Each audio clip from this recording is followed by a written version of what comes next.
Hey, if you're looking for the perfect topic for your next language exchange, I've got one for you. Japan's commuter trains. Seriously, it's like a silent battlefield where millions of people navigate this world of unwritten rules every single day. Let's dive right in.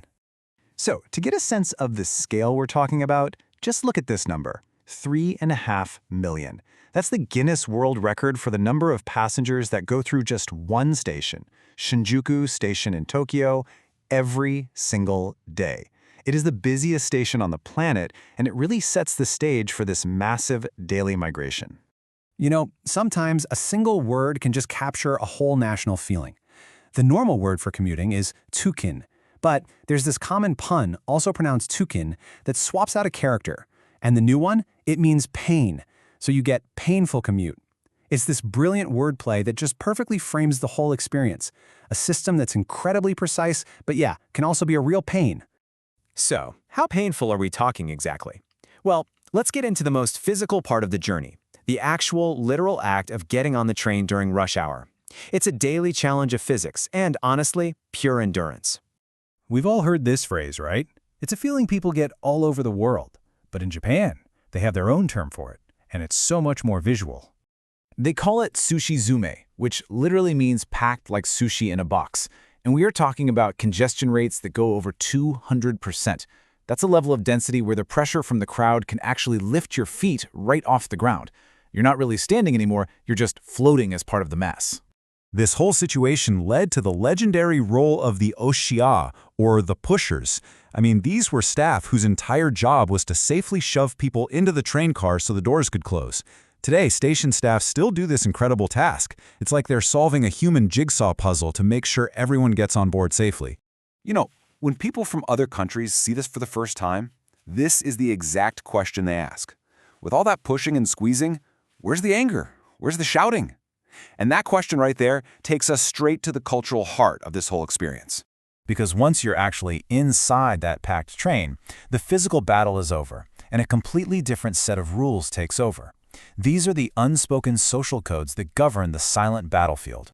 If you want to understand train behavior, this is the master key. This one concept, maiwaku. It basically means not causing trouble or being a nuisance to other people.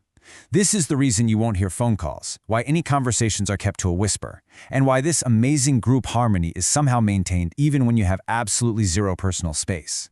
And this quiet, predictable environment leads to one of the most amazing skills you'll ever see, inamuri, which is basically the art of sleeping while present. People will be standing, holding a strap, and just be completely asleep on their feet. And this is only possible because it's so quiet and so incredibly safe. Nobody's worried about their wallet getting stolen while they take a quick nap. Okay, this system right here just shows you how sacred punctuality is. If a train is even 5 minutes late, the conductor apologizes like crazy over the intercom. And then, when you get to the station, you can pick up one of these, a delay certificate. It is an official piece of paper to prove to your boss that the train was late, not you. It's this whole fascinating bit of social bureaucracy. Now, we have to talk about a really serious problem that comes from this extreme crowding, chikan, or groping.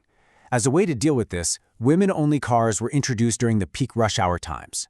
Now, there are some debates around the policy, but for so many female commuters, these cars offer a much-needed safe haven from the stress and the fear of being in such a packed space. Okay, so we've looked at the squeeze, we've looked at the silence. Now let's turn all this cool information into some fantastic questions for your next language exchange, so you can share a bit about your own culture too. First up, commuting time. In Tokyo, the average is about an hour each way, but it's totally normal for people to travel for 2 hours or even more. So here's what you can ask your partner. In your country, what's considered a normal commute? How long is just too long? All right, next, phone etiquette. This is a great one. In Japan, taking a call is a huge no-no. But what about where you live? Is it totally normal for people to have loud conversations or blast music without headphones? This is a really simple way to compare everyday manners. And finally, let's zoom out with a more modern question. Even with the rise of remote work, Japan's trains are still packed. So what's the debate like in your country? Is commuting to an office every single day still seen as essential for teamwork, or is it just an old habit we're struggling to shake? And just to help you have that amazing conversation, we've put together a quick vocabulary toolkit with some of the most important terms. You should definitely try using some of these. You could describe a crowd as being packed like sardines. Ask about the importance of punctuality, or if there are priority seats. You can compare the chaos of rush hour and the power of an unwritten rule. When it comes right down to it all boils down to this idea. The commuter train isn't just a way to get from A to B. It's like a moving capsule that contains a perfect miniature of Japanese society. Its discipline, its focus on group harmony, its endurance, and all of its amazing complexities. And remember, every single conversation you have is its own journey. It's a chance to explore a brand new world. So take these ideas, stay curious, and have an absolutely fantastic time with your language exchange. And I'll leave you with one final thought to chew on. Beyond the train, what are the powerful, unwritten rules that shape daily life in your own culture? Something to think about. Thanks for joining me.